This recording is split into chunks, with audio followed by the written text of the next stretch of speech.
We've got a mix of old and new refrigeration units. Is that a problem? Mixed fleets are common in service stations.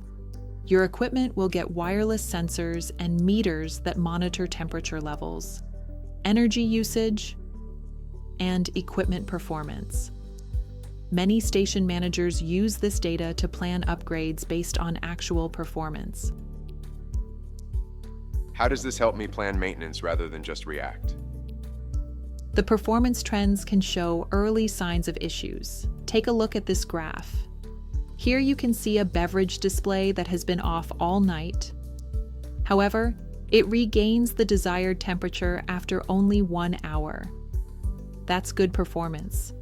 If the recovery time had been much longer, it would indicate that the unit was drifting out of optimal performance. Then you could schedule maintenance before it becomes a breakdown. And what about training? How hard is it to master your solution? Most teams get comfortable in a single session.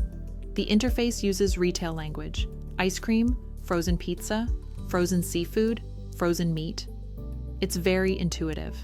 We also provide short instruction videos for the staff who can scan the QR codes on the units and watch them.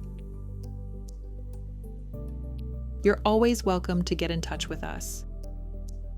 EMD Service, spearheading the future of energy management.